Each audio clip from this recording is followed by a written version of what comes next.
In October of 2013, a man named Rickard Siagian created a YouTube channel to show his passion for tattoos.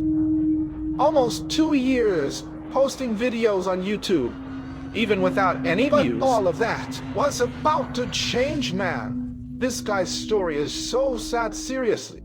Anki has a son named Palu. In 2008, he posted his first video on YouTube, showing the world his son. Initially, it was to serve as a kind of time capsule. And so, he watched his son grow, going from a child to a little boy who now knew how to walk, talk, and even paint. And art has always been something very present in Rickard's life.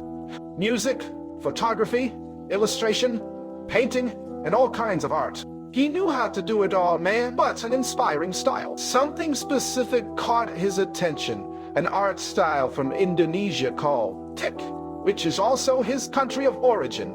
But he migrated to the United States in search of a better life. He moved to New York in the early 2000s, and there he did various odd jobs to survive. He worked a lot. He got a full-time job there in a chocolate factory and did tattoos in his spare time. During this period, he was actively trying to meet new people and make friends. They even found a post of him on a website saying that he was interested in meeting people and that he had English. In 2013 was when he started posting videos of himself producing tattoos inspired by Bach. He was basically the creator of this art style in the form of tattoos. And his idea was to introduce this style to the world and inspire other tattoo artists to do it. His dream was to get the internet's attention with something totally new, and he somehow managed to do that, but not in the way he wanted. As time went by, his channel became less and less active, and he posted very few videos, and some were even quite random, looking like a fashion show. And the other was an Indonesian camera tutorial, until he releases this video called Fatal Insomnia.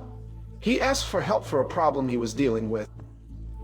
Fatal insomnia, and a brief explanation of what fatal insomnia is. Fatal insomnia is an extremely rare neurodegenerative disease, and he starts losing neurons. The sleep problems start and only get worse over time, and eventually the patient will succumb to total insomnia, and most often leading to other symptoms such as speech problems, coordination problems, and dementia, resulting in death within a few months, and there is no known cure. Rickard confirms that he has not been able to sleep for the past 4 months, causing his body to start failing, and according to him, he was working at his new job in Philadelphia, and it was there that he discovered that he had a urinary tract infection.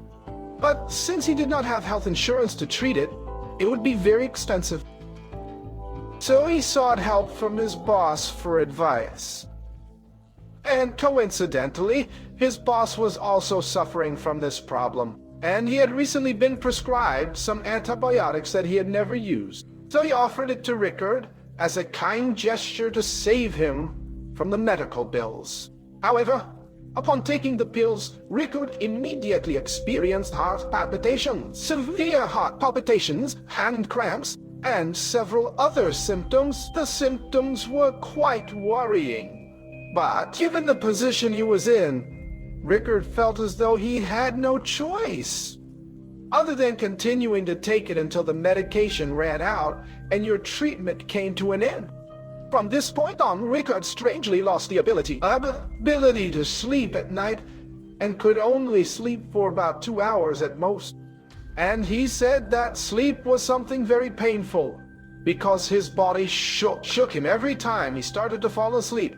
And after 4 months of this, he was exhausted and totally desperate with the lack of sound.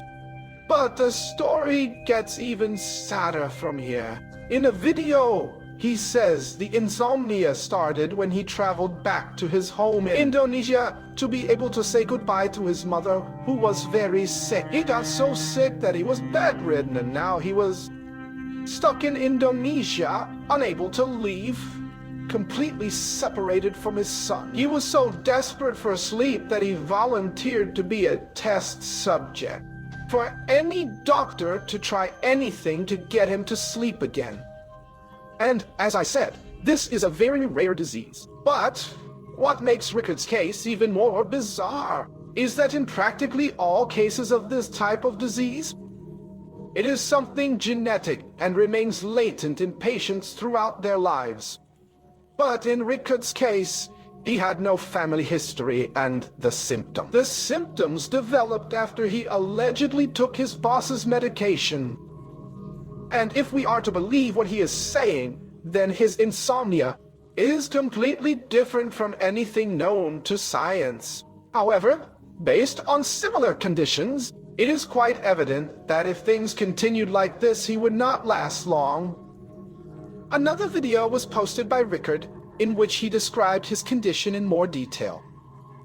At the same time, he acknowledges that his days are probably numbered. Furthermore, the isolation was clearly starting to take its toll on him, as he was not only separated from his son, but he was also unable to even leave the house, due to him not being able to walk for more than a minute. And he did a lot of research on his condition and could not find a single person who was experiencing the same problem. The more he tried to sleep, the more pain he felt, and the longer he was awake.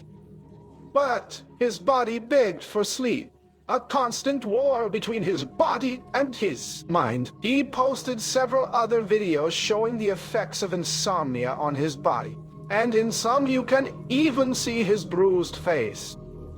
He made posts on several internet forums trying to seek help from doctors. However, nothing worked. He began to delve into some very strange medical practices. We could even say that it is a pseudoscience, and the most distressing was something called psychic surgery. And there were several videos showing people being cured of chronic diseases. But it was obviously fake.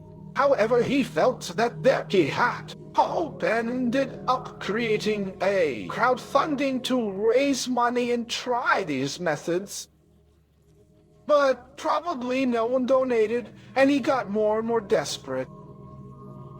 At this point, he was starting to go crazy, and started posting a bunch of really bizarre conspiracy theories, talking about aliens, mind control, Illuminati, and something about the god Anki. And look how weird, as soon as I mentioned that, the light in the room started blinking, bro. He was already so sick that he started to lose himself, forgetting to record or not realizing that the recording had. And he even recorded a video celebrating his birthday.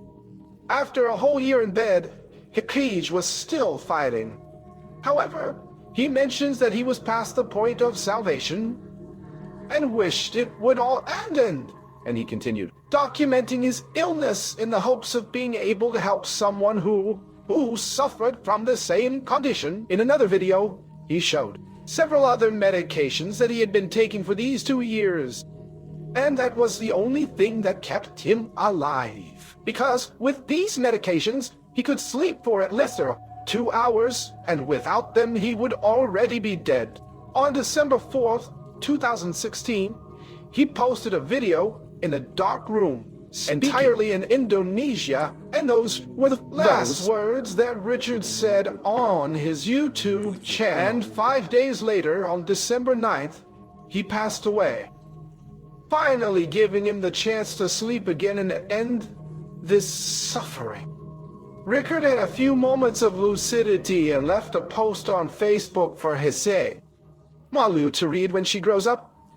I love you, my son. I can't promise anything now. That includes my recovery. Only say, tell you that you are the most beautiful soul creature I have ever met in my entire life. I was happy to introduce you to this world. One day we will see each other and play again in a place where there are no lies, sadness, and pain. And please, enjoy your life to the fullest, and do not hurt yourself or others. And this story made me very sad because you can see that he is a good person and his struggle with the disease, and the desperation to be able to see his son again, is something that left me very shocked. But I hope that now he is resting in peace. Look, thank you very much for listening to me until here, and if you are new to the channel, you are very welcome. Subscribe here on the channel, and I will see you next time.